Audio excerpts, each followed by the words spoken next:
Pantasan nekat lakukan ini, ternyata dia terjebak. Pak Jokowi terjebak menjadi seorang politisi yang ingin mengawetkan kekuasaannya sehingga dia akhirnya mewariskan kekuasaan itu kepada anak. Cak Islah, apa yang paling fatal sebenarnya kalau kita lihat ya, yang dilakukan Pak Jokowi dalam kerangka tidak merawat demokrasi ini? Justru banyak sebagian orang mengatakan bahwa ini kan menghancurkan. Apa kira-kira yang paling fatal? Politik dinasti? Saya kira politik dinasti kita juga mengalami itu di berbagai negara demokrasi di dunia. Sepanjang proses kekuasaan secara dinasti itu, secara turun-temurun itu dilakukan sesuai konstitusi, secara benar. Kita tahulah George W. Bush Senior dan George W. Bush Junior itu kan sama-sama jadi presiden di Amerika. Banyak di negara-negara lain juga. Tapi prosesnya alami. Prosesnya alami dan tidak melanggar konstitusi, apalagi moral atau etik. Nah, yang menjadi itu berkapasitas dan ada jenjang dari bapak ke anaknya. Tidak tiba-tiba. Semuanya betul-betul melalui proses meritokrasi. Yang menjadi masalah kan ketika Pak Jokowi masih menjabat sebagai presiden, anaknya dicawapreskan. Sejahat-jahatnya Marcos ke Bongbong itu masih memiliki rentang waktu yang panjang. Bahkan Marcosnya sudah meninggal. Ini tidak. Pak Jokowi masih hidup, masih berkuasa. Anaknya yang baru 2 tahun jadi wali kota dipaksakan menjadi cawapres lewat proses cacat moral di konstitusi di MK. Nah, ini yang kemudian membuat kita bertanya-tanya bahwa Pak Jokowi kok begini gitu. Itu titik awalnya kan seperti itu. Lalu kita melakukan flashback ke belakang, ternyata proses ini sudah dipersiapkan sejak lama. Ya artinya kemudian kita bermain cocokologi. Oh pantas pejabat tidak harus berhenti, cukup cuti saja. Akhirnya kita menghubung-hubungan. Gila, Pak Jokowi ternyata sudah lama membohongi kita semua. Mulai dari 3 periode, mulai segala macam memaksakan 3 periode meskipun itu ditepis. Tapi tepisan-tepisan Pak Jokowi hari ini terhadap jejak digital itu kan akhirnya menimbulkan satu kesimpulan yang sama. Pak Jokowi ternyata memang mencela-mencela dari dulu dan kita semua tertipu oleh itu. Ya kita harus bicara terbuka. Ternyata mencela-mencelanya Pak Jokowi ini sejak lama terjadi. Cuma ketika itu kan kita masih menganggap dia ini berhala. Kesalahan pun kita konversi menjadi kebenaran. Ya kan? Tidak ada cacatnya. Pak Jokowi ini adalah maksum modern. Punya sifat maksum modern menurut kita dulu kan. Dia ini seolah-olah seorang nabi yang terhindar dari kesalahan. Saking kita itu memberhalakan Pak Jokowi. Dan kita semua being hypnotized ketika itu.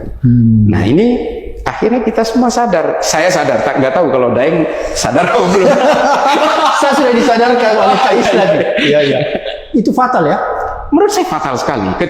Cak Islah, kalau begitu apakah itu inisiatif pribadi Pak Jokowi yang merubah sistem dari meritokrasi menjadi politik keluarga? Kita pakai istilah politik keluarga, jangan politik dinasti. Nanti banyak orang nggak ngerti nih. Apakah itu inisiatif Pak Jokowi sendiri atau inisiatif keluarga besar mereka?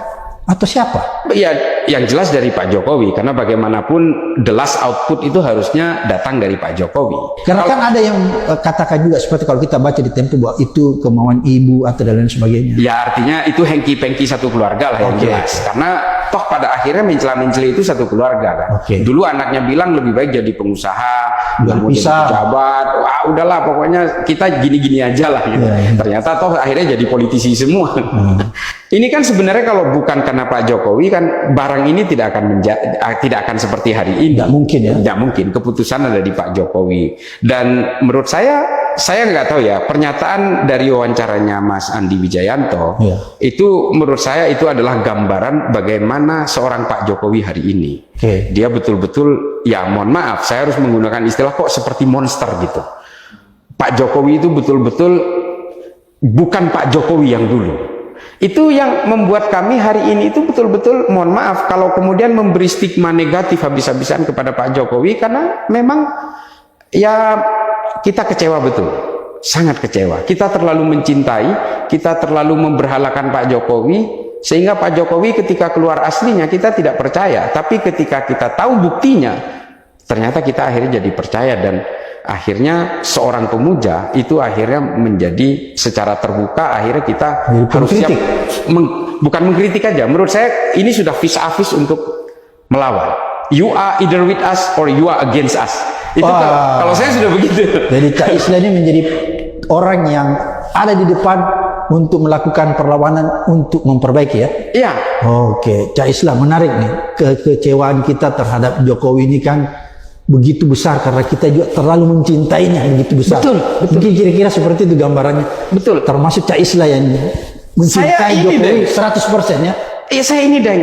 Saya dulu ketika Pak Jokowi 2014 terpilih, saya bilang, he is an angel coming from the sky. Saya bilang, ini malaikat yang turun dari langit. Luar biasa. Karena apa? Anak seorang supir truk, dia hanya pengusaha kayu, dia bukan dari kalangan priai, bukan anak jenderal, bukan mantan tentara, bukan mantan polisi, bisa menjadi presiden. Kita bangga. Kita bangga. Kalau Jokowi bisa jadi presiden, anak saya pun bisa jadi presiden, cucu saya pun bisa jadi presiden. Tapi ternyata akhirnya semua stigma positif yang kita berikan itu hari ini diberaki sendiri oleh Jokowi. Ternyata anaknya yang sudah menjadi priai dipaksakan menjadi priai berikutnya. Dan bukan sekedar anaknya, anak mantu pun. Anak mantu pun semua. Ya, mohon maaf, kalau saya agak sedikit berapi-api kalau bicara tentang demokrasi dan supremasi sipil dan reformasi dan seterusnya. Karena memang ini adalah cita-cita kita sebagai orang-orang sipil seperti ini. Benar-benar tak disangka ternyata Jokowi begini.